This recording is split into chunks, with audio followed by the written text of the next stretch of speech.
Hi, and welcome to this lecture on Adobe Illustrator by Eduonix Technologies.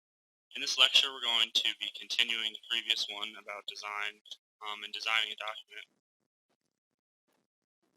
And I'm going to start off by putting all the images into place.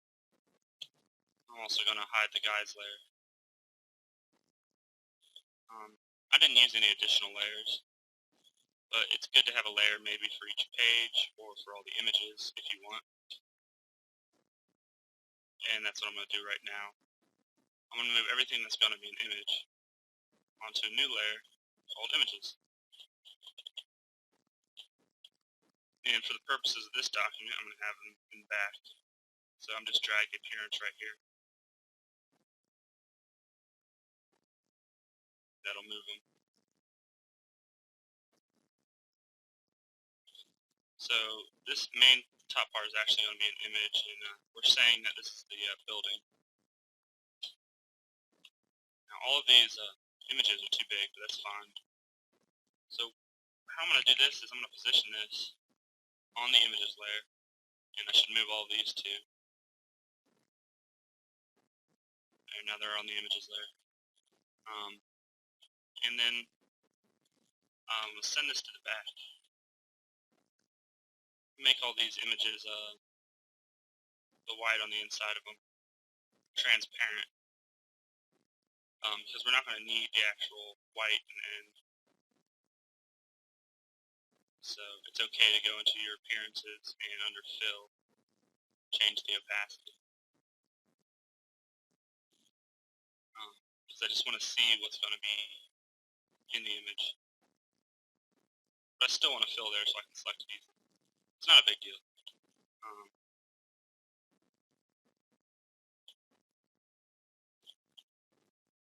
So I picked this image because when you're focusing on a company, I like to show a lot of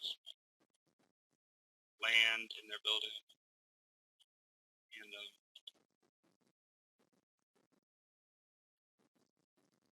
have a lot of extra space there. And this is a tall building, but usually it's smaller. It fits into this kind of header more. But anyway, this is just to kind of give you an idea of how to do this. So what I did is I selected the box and the image, and I made an image mask. The reason we do this instead of just putting the image in there, cutting it up, slicing it, and then putting it in, is because it's always customizable. And then, so let's move on to the other ones. We have the White House for sale in this packet. Anyway, I'm going to transform each just to get them down to smaller size to work with.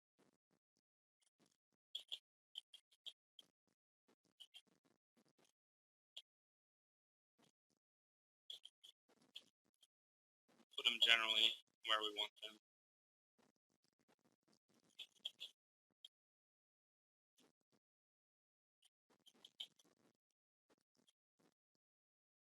Since we're working with just the images layer, it's okay to go ahead and lock the other layer. Send all of these to the back, Control-Shift left bracket, and you can start cropping them right now, actually. So I'm going to select one at a time the mask or the square that I set up in the image that I want. I accidentally had two selected there. And like I said, it doesn't matter if it's how you want it exactly right away. I did the other one like that, because when you're in there, you can click on it with the direct selection tool, the white arrow, and you can edit it. And if you click on it with the regular selection tool, you select the whole mask and the image and everything inside of it. If you just click on it with the white arrow tool, not the border, inside the actual image, you can edit it.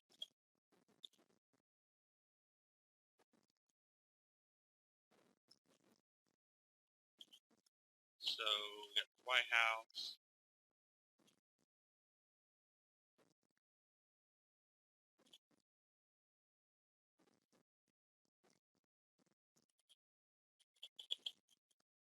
This would also be a time where if you wanted to change the size of your images, this would be a time to look at that. But I'm not going to go into that so much. These all kind of fit. pretty well into it. And I want them to be all the same. It's going to be one of the aspects of this design. So what I'm going to do now is adjust the paragraphs and the type. It's okay if it doesn't go all the way to the bottom, you know, in terms of design.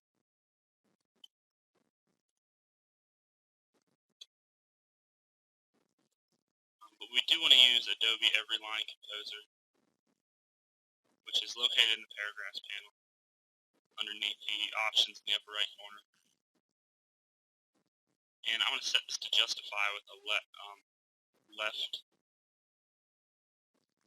hanging.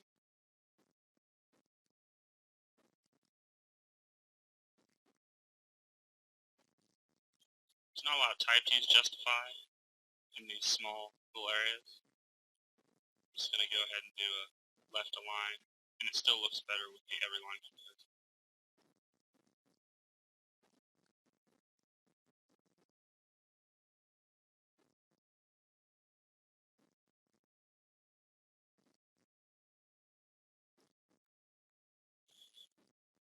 This one I'm going to do a justify.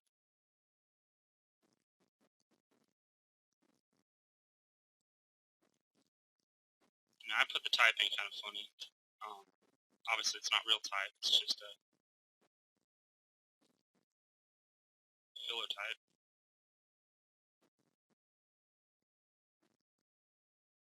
It's time to turn the guides back on because I'd forgotten that these were spaced, but it's an easy fix anyway.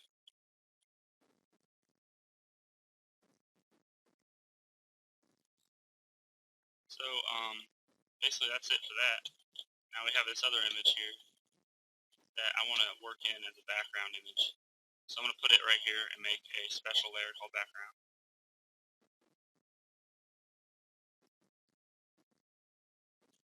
And I actually meant to put that back here.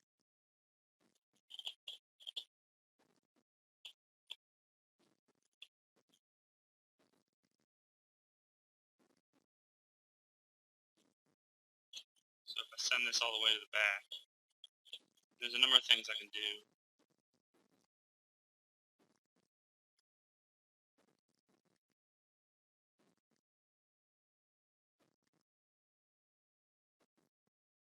So like I said, for all the images that approach the edge, we want them to go over a little bit, even though I'm going to be fading this off.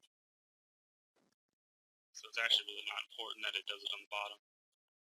And you don't have to go right out to the red line. You can go past it. The red line is just a minimum amount for you to go when you're setting up your bleeds if you set them. And you want to ask your printer what is the best bleeds, how much bleed should I have. They'll tell you, and it's like I said, it's usually 0.125. Use that if you don't know. I like to go even a little past that. And I'm stretching this image out, but it's not important because this is the background image that I'm going to be using. So there's a real easy way to fade this if you want to just create a gradient, a white gradient that fades into a white transparent gradient. And I'll do that really quick because it doesn't take that long. But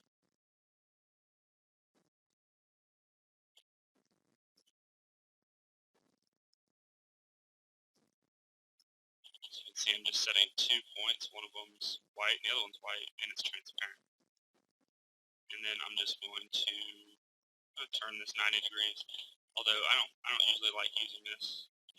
Just showing you another option.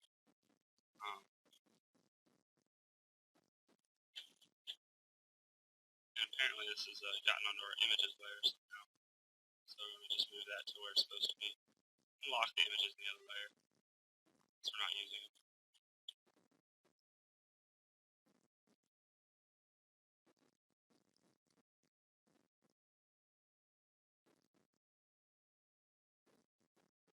There's also this fade that I wanted.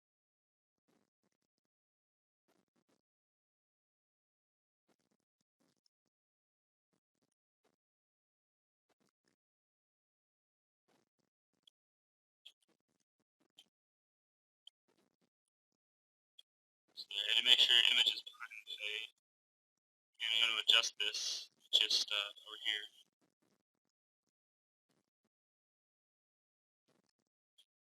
to make it so there's more of the top there. And I'm going to drag out a little transparency here to make it a much sharper transition. What I did is I picked here, which is probably like around 97%, 95 somewhere, and I clicked it and dragged it over so that this is now 97 or 95, whatever that is, to give it a much sharper transition and a lot more white where I want the white. So there we got a nice clean fade. But there's another way to do that, and I'm going to go into that in another video, but we'll just use that for now. Now you can do a lot of things here. You can still take this clipping mask and use it as a shape if you wanted a border. You would just, what I do is I select a little part with the white arrow tool, and I Control C, Control V, Control Z, and then I have the actual shape. Then I Control C again to copy it, and then paste in front with Control F. And after I've pasted in front, then I can edit it to make it whatever I want. So if it was just a simple black border, I would use path. I wouldn't transform it to make it bigger. I would use path, offset path.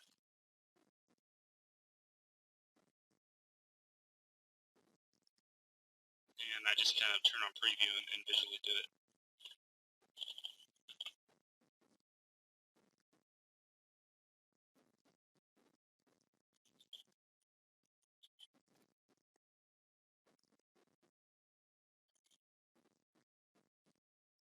So there we have that. So if you wanted to do that for each of these, you could select just a little bit of them at the same time with the tool. And then,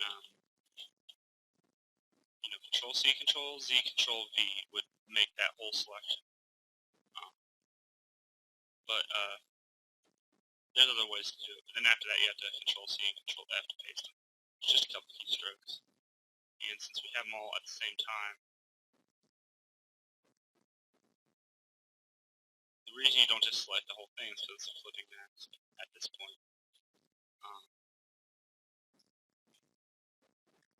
And this time we're going to pick half of this because these are smaller images. So that should be 0.084. Actually, I'm gonna go ahead and do 3/4. So 0.06. Because it just didn't look as good. I'm just gonna copy with the eyedropper tool the style of that border. So over here, I'm just gonna show you a few more things. We're not gonna be able to finish this whole design. One page is enough, I think, to get the impression. And it's a real simple design, of course. I'm just going to talk a little bit about type and then how to do kind of like a cover and how to do one thing for the cover in particular.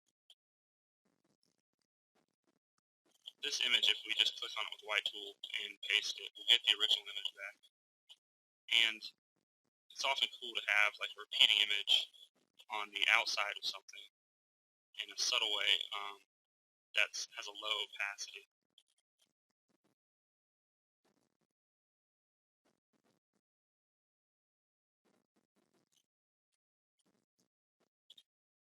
It's actually a random sign for a gas station in the corner there.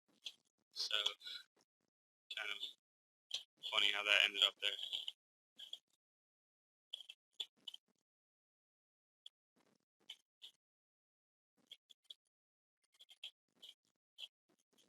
So what I'm going to do is I'm going to select the whole thing and set the opacity to 20.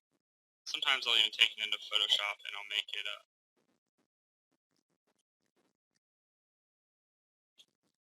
it black and white, change the colors around. But we just take elements from here so that they're kind of in the same position. That's always good. And when you're selecting them, if you don't have your artboard selected, if it didn't automatically select it, just shift click on the something that's on it. I'm going to take this paragraph too. So like I said, we're not going to get this whole thing finished, but as you can see, these are in the same position as they were over there. So it generally creates a lot of fluidity. Here's our front cover, would be over here. Since we're doing it on one page, it's important that we organize it on Illustrator. So I'm just going to move this down a little bit, and so the thing I was going to say about type, and right here, if you have more than one title, it's generally a good idea to have one a little thinner or smaller than the other. It's usually a subtitle. Some people like to put bars to separate it or to call it out. But when you're designing, just in general, don't use elements arbitrarily. Don't use them just to put them in there. Everything should have a function, a purpose.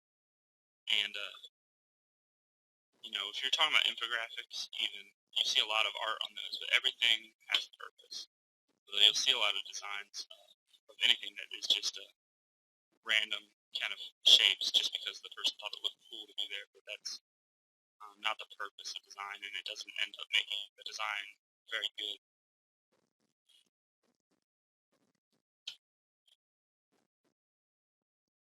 Some things like borders, a lot of people like. I personally don't like using it, but I realize that a lot of you might. So, but there's exceptions to that. So there would be like some small copyright information here and other stuff.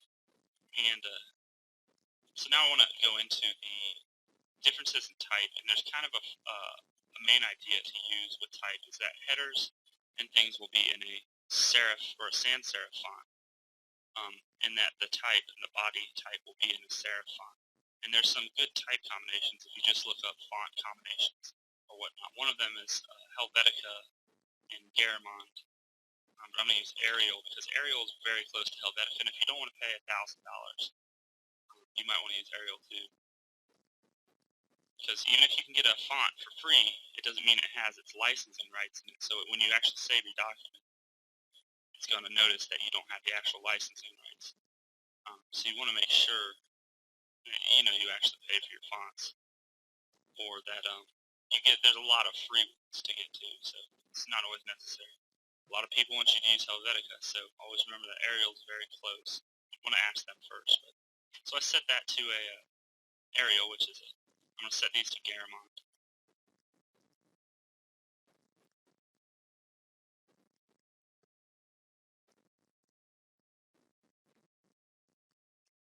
I'm just going to do that over here. It's faster. If you have a lot of type, it's faster. Just go here and type it in.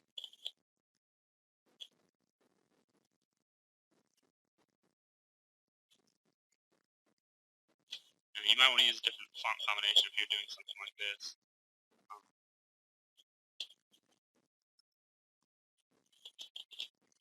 But that's the general idea. And like I said, I've already gone 3 minutes over what I'm supposed to for these videos. So